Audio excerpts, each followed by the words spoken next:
আলাইহিস সালাতু সালাম ওনাকে যখন নৌকা থেকে ফেলে দেওয়া হলো, প্রকাণ্ড একটা মাছে ওনাকে খেয়ে ফেললো। সেই মাছটাকে আবার আরেকটা মাছে খেয়ে ফেললো। এতটা বিপদে পড়ার পরেও, মুসিবতে পড়ার পরেও তিনি আল্লাহ রাব্বুল আলামিনকে ভুলেন নাই, আল্লাহর ইবাদত করাকে ভুলে যায় নাই।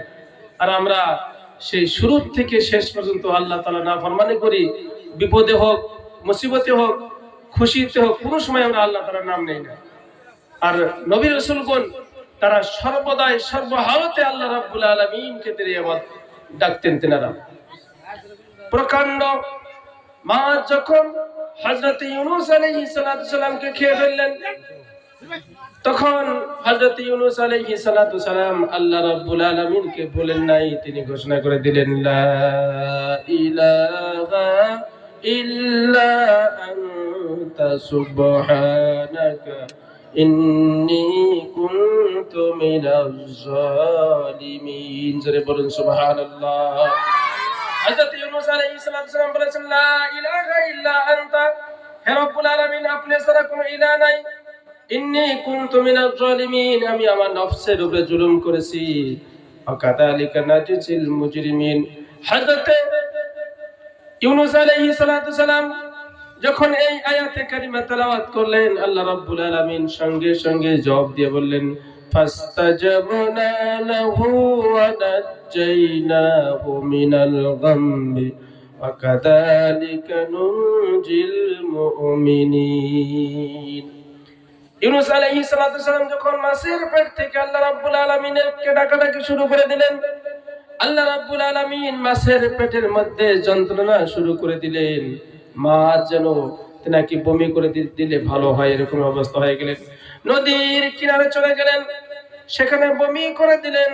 বমি করার সঙ্গে সঙ্গে ইউনূস আলাইহিস সালামকে আল্লাহ রাব্বুল আলামিন মহা মুসিবত থেকে বাঁচায়া দিলেন। আল্লাহ রাব্বুল আলামিন বলেন, ও পৃথিবীর মানব, শুধু আমি ইউনূসকেই মুসিবত থেকে বাঁচাই নাই, গোটা পৃথিবীর মানব মণ্ডলী যদি তারা বিপদে পড়ে আল্লাহ রাব্বুল আলামিনকে ডাকে, ওয়াকাযালিকা নুনজিল মুমিনিন। ইউনূস আলাইহিস সালামকে যেমন করে আমি মাছের পেট থেকে মুসিবত থেকে তাকে মুক্তি দিয়েছিলাম, গোটা পৃথিবীর মানব মণ্ডলী যদি আমাকে বিপদে পড়ে ডাকে, আমি রব্বুল আলামিন তাদেরকে ওই রকম করে মুক্তি করে দেব। জোরে বলুন সুবহানাল্লাহ। আমরা হইলাম স্বার্থপর নামাজি, আমরা হইলাম মুসিবতে যে সময় পড়ি, তখন আমরা আল্লাহ রাব্বুল আলামিনকে ডাকি বা কিছু একটা মসজিদে যাই।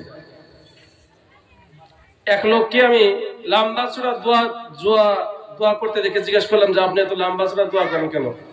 বাবু বুঝবেন না। বলে কেন? যে মেয়ের বিয়ের ডেট হয়েছে, হয়তো কাগজপত্র ঠিকই আছে, যেই দিন বিয়ে ওই দিন কাগজ খুলে দেখে যে 2-1 দিন বিয়ের বয়স ওর বাকি আছে, তখন পিঠা দরাদরি চলতেছে। ওই মুসিবত থেকে বাঁচার জন্য আমি লম্বা লম্বা দোয়া করা শুরু করে দিয়েছি।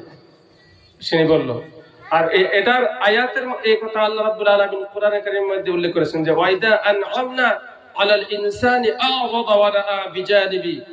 মানুষ যখন ওয়াইদা আনআমনা আলাল ইনসান, আমি যখন মানুষকে নিয়ামত দেই, তখন সে পৃষ্ঠপোষকতা করে, আল্লাহ তাআলাকে ভুলে যায়। ওয়াইদা মাসসাহু শাররু ফাযু দুআইন আযীদ, আর যখন সে মুসিবতে পড়ে তখন লম্বা চূড়া দোয়া শুরু করে দেয়। এই হলো আমাদের অভ্যাস।